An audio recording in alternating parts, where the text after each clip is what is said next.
اچانک صبح صبح معظم اور شرمین بچوں کے ہمراہ گھر پہنچ کر اسے خوشگوار حیرت سے دو چار کر گئے۔ حاج نے ان کی آمد کی وجہ سے آفس سے چھٹی کر لی تھی۔ یمنا نے بھی پرتپاک ان کا استقبال کیا تھا۔ یاقوت اور غازی سے چھیڑنے کے لیے تاکید کرتے فیکٹری گئے تھے کہ شرمین بھابھی کے کسی بھی جملے کی صورت میں اجوا ان دونوں کو ضرور مطلع کرے، جبکہ ہوا کچھ یوں تھا کہ موقع ملتے ہی شرمین نے اس کے پیر پکڑ لیے تھے، بار بار معافی مانگ رہی تھی۔ ان کی تسلی کے لیے اجوا نے کئی بار یقین دلایا کہ اس کا دل صاف ہے، مگر شرمین کا رونا تھم ہی نہیں رہا تھا۔ بقول شرمین کے اس کے جانے کے بعد سے فکر و پریشانیوں نے، بیماریوں نے، آفتوں نے گھر پر قبضہ جما لیا، کاروبار سے برکت ختم ہو گئی، پے در پہ مصیبتوں نے ان کے ہوش ٹھکانے لگا دیے۔ بابا صاحب ہی شرمین کو معاف کرنے کے لیے تیار نہیں۔ بڑی مشکل سے اجوا نے ان کو یقین دلایا کہ وہ خود گھر آئے گی، بابا صاحب سے بھی التجا کرے گی کہ وہ ان کو معاف کر دیں۔ اس کے بعد کہیں جا کر اور حاج کے بھی یقین دہانی کروانے پر شرمین کو کچھ تسلی ہوئی۔ حاج نے معظم سے بھی رابطے میں رہنے اور ہر طرح سے مدد کرنے کی یقین دہانی کروائی۔ ان دن بعد معظم اور بچوں سے مل کر وہ بہت خوش تھی۔ سب اس سے مل کر بہت خوش رخصت ہوئے، حالانکہ یمنا نے بھی ان سب کو رکنے کے لیے کہا تھا، مگر معظم اگلی بار ٹھہرنے کا وعدہ کر کے عصر سے پہلے ہی گھر سے رخصت ہوئے۔ مین گیٹ سے حاج کے پیچھے ہی واپس آتے ہوئے اس کی نظر عقبی حصے کی طرف جاتے امیر حمزہ پر گئی۔ یکدم ایک خیال آتے ہی وہ ہاتھ سے کچھ دیر میں آنے کا کہتے خود بھی عقبی حصے کی طرف آ گئی۔ حسب معمول امیر حمزہ اپنی بائک کو چمکا رہا تھا جب اجوا اس کے سر پر پہنچی۔ امیر حمزہ، تم سے کچھ کہنا ہے مجھے، بتاؤ گی جو پوچھوں گی؟ آپ کیا پوچھنا چاہتی ہیں؟ امیر حمزہ نے چونک کر اسے دیکھا۔ مجھے بتاؤ کہ اس خالی مکان میں کیا ہوا تھا یاقوت کے ساتھ اور تم سب کے ساتھ، مجھے سب کچھ جاننا ہے۔ اجوا جی، ہمیں اجازت نہیں سب کے بارے میں بات کرنے کی۔ اس رات یاقوت بھائی اور غازی بھائی کے ساتھ میں اور دانی بھی اس مکان میں گئے تھے۔ اس رات کے بعد میں نے تو توبہ کر لی تھی کہ کبھی اس مکان کے قریب نہیں جاؤں گا۔ بس آپ مجھ سے مت پوچھیں کہ وہاں اس مکان میں کیا ہوا تھا۔ وہاں سے آنے کے بعد 2 ماہ تک رات کو ٹھیک سے سو نہیں سکتا تھا۔ سبھی اپنی اپنی غلطی کی سزا بھگت چکے ہیں، مگر یاقوت بھائی سب سے پہلے اور سب سے زیادہ ضد میں آئے تھے۔ امیر حمزہ جھرجھری سی لیتا چپ ہو گیا۔ بولو، چپ کیوں ہو گئے؟ میں واقعی آپ کو کچھ نہیں بتا سکوں گا، امیر حمزہ شدید تذبذب کے درمیان بولا تھا۔ ٹھیک ہے، اگر کسی خطرے کا اندیشہ ہے تو تم کچھ نہ ہی بتاؤ تو اچھا ہے۔ اس کی کیفیت کو سمجھتے ہوئے اجوا کو کہنا پڑا۔ الجھی کیفیت میں آگے بڑھتی غائب دماغی سے آہنی گیٹ کی سمت بڑھ گئی۔ امیر حمزہ نے اسے گیٹ کھول کر باہر نکلتے دیکھا، مگر چاہتے ہوئے بھی اسے باہر جانے سے روک نہ سکا۔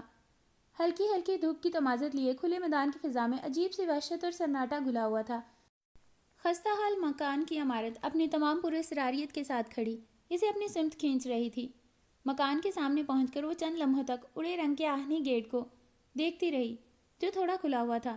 اندر جانے کا وہ کوئی ارادہ نہیں رکھتی تھی، بس یوں ہی آگے بڑھ کر اس نے گیٹ پر ہاتھ کا دباؤ ڈالتے ہوئے اسے مکمل کھولنا شروع کیا، اور اس کے ساتھ ہی اس کا دل جیسے اچھل کر حلق میں آنے لگا۔ اندر اس کے دیکھتے ہی دیکھتے تاریکی چھا گئی، جیسے گھر کے صحن میں رات اتر آئی ہو۔ کھول کر اس نے آسمان کو دیکھا جہاں ستارے جگمگ کر رہے تھے۔ ایک لمحے میں اس کے ارد گرد رات کی تاریکی اتر آئی تھی۔ ابھی وہ کچھ سوچنے سمجھنے کے قابل بھی نہ ہوئی کہ کسی گاڑی کے شور نے اسے پلٹنے پر مجبور کیا۔ تیز ہیڈ لائٹس نے اس کی آنکھوں کو چندھا دیا۔ تیز روشنی سے اپنی آنکھوں کو بچاتے ہوئے اس نے دیکھا رکی ہوئی گاڑی سے 4 نفوس برآمد ہوئے تھے۔ دنگ نظروں سے وہ ان چاروں کو دیکھ رہی تھی جو اس کی موجودگی سے قطعی غافل مکان کے سامنے جمع تھے۔ یاقوت، ایک بار پھر سوچ لو، اس طرح کسی کی جگہ کو استعمال کرنا ٹھیک نہیں۔ مجھے نہیں لگتا تمہیں اس کی اجازت ملے گی۔ امام صاحب کی اجازت کے بغیر تمہیں یہ قدم نہیں اٹھانا چاہیے تھا۔ یہ غازی تھا۔ بارشیں شروع ہونے والی ہیں غازی، کچی آبادی کے لوگوں کو شیلٹر چاہیے۔ مجھے جلد از جلد اس مکان کے نیچے والے حصے میں ان لوگوں کو منتقل کرنا ہے۔ وہ مجھ سے مدد مانگ رہے ہیں۔ کل سے ہی میں 7 والے پلاٹ پر کام شروع کروا دوں گا۔ 4 دیواری اور چھت ڈالنے میں بس چند دن لگیں گے۔ انسانی زندگیوں کا سوال ہے۔ پچھلے سال بھی بارشوں میں کس قدر نقصان ہوا تھا۔ معصوم بچے تک گندے نالے کے سیلابی ریلے میں بہہ گئے تھے۔ میں دادا جان کے توسط سے ان سے اجازت مانگوں گا، کوئی نہ کوئی حل سامنے آ جائے گا۔ تم میں سے کوئی اندر میرے ساتھ نہیں جانا چاہتا تو باہر ہی رکو، میں بات کر کے آتا ہوں۔ یاقوت کی سوالیہ نظروں سے ان تینوں کو دیکھا۔ میں تمہیں تنہا اندر نہیں جانے دوں گا، غازی نے قطعی لہجے میں کہا تھا۔ میں بھی ساتھ چلوں گا، مجھے یہ مکان اندر سے دیکھنا ہے۔ یزدان بولا، یاقوت بھائی، ہماری وجہ سے کوئی مسئلہ نہیں ہوگا، آپ اندر جا کر جو کرنا ہے کریں، ہم بس خاموشی سے آپ کے پیچھے رہیں گے۔